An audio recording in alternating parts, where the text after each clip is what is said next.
Shout out to Carter writes, Peace to the Saints via Pew Research Center 2023 survey on tattoos. Gen Z women report getting tattoos at significantly higher rates, 56%, compared to Gen Z men, 26%. We live in an inverted world. Absolutely, these females are very masculine and disobedient. So many of them, they say they got their first tattoo and didn't tell their fathers.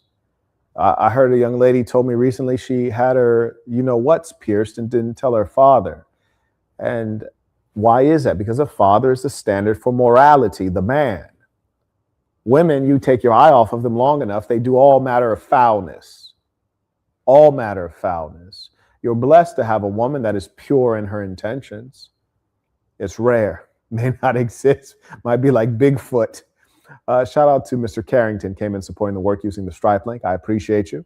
And shout out to all of the upright, good peoples who are here for this conversation.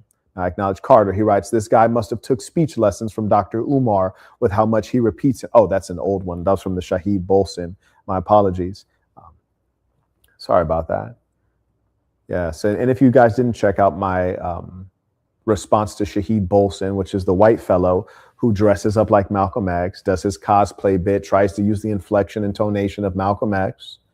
Yes, one of our foundational Black American heroes. And then having secret hatred, not so secret, for the Black peoples, he says that Islam is what lifted up Black people. Before that, the Africans, they were in such bad shape. He fails to mention that the Arab Muslims enslaved Black Africans for 1,300 years.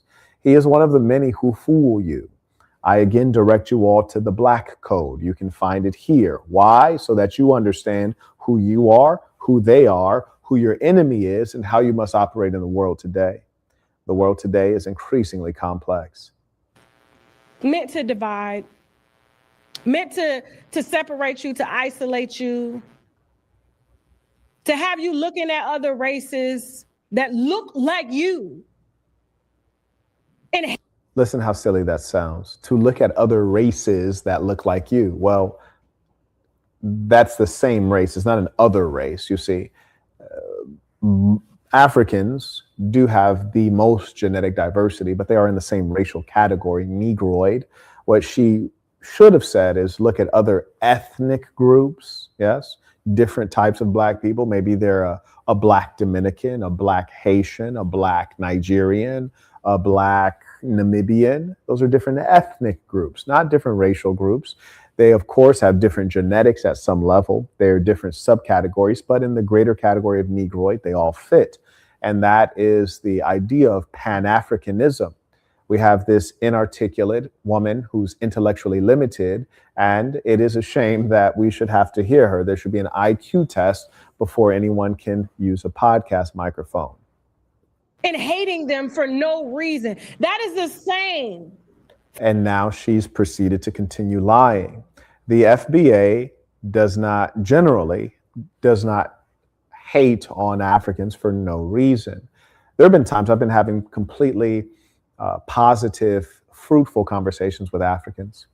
And I've seen FBAs, or people would call themselves FBAs, and sometimes you never know with the internet because there's so many bots. They get in the chat and they start saying negative things about Africans. And me, being an FBA and a man, I immediately block them because they operate with the same impact as an anti-Black racist. And so I block them. But they represent a minority within the FBA movement. And you always must remember, when you're seeing someone speak on the internet behind the anonymity of a fake profile photo and a name that is not their legal name, you don't know who it is.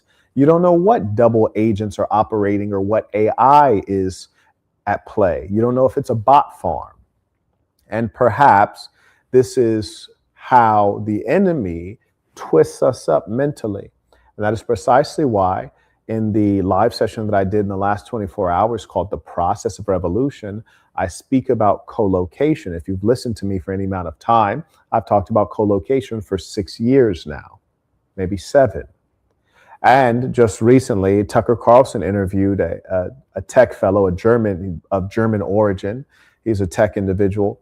And he asked the expert, he says, hey, is there any way to communicate privately through your phone. He says a lot of people I know use the Signal app. Does it work? Now, mind you, I told you guys years ago, all of that stuff is nonsense. None of it is secure. The expert then says, no, it's not secure. And then Tucker says, well, what would you recommend? And then the expert says, don't use technology. That's the only way. That's the only thing that's secure. And by don't use technology, that means speak face to face without technology around you. It's precisely the same thing that I've been telling you. Shout out to Alonzo. He writes, Tuition, why is Black American delineation the only movement that gets pushback? Literally the only ethnic group.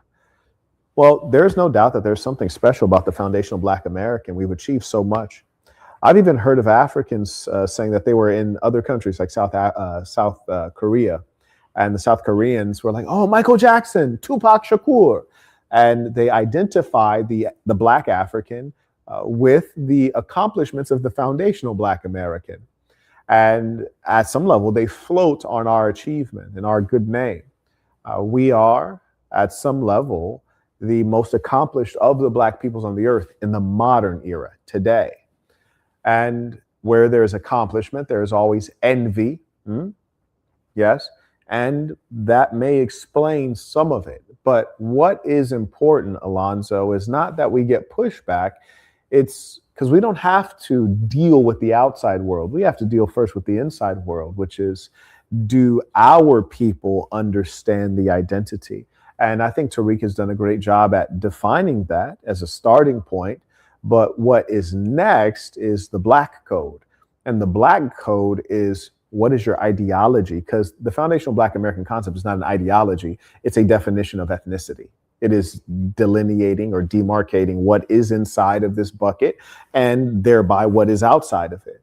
So it's saying, hey, this is our ethnicity, but it doesn't say what we need to do. It doesn't say who the enemy is. It doesn't say how to protect ourselves, how to structure families. And so it's just a starting point. And I'd be a lot less concerned with, people pushing back on the delineation and more concerned with how do we make sure that everyone within the delineation actually understands what the next move is. Yes? Because having a shared term identifying ourselves, it's a start, but there's an awful lot of work to do beyond that. Ricky writes, peace to the Saints, Tuition, and thank you for your timely and valuable response via RISDom. And for those of you who need to reach me or reach other influencers around the clock, you can message on rizzdem.com, and it'll guarantee you a voice memo response within 24 hours.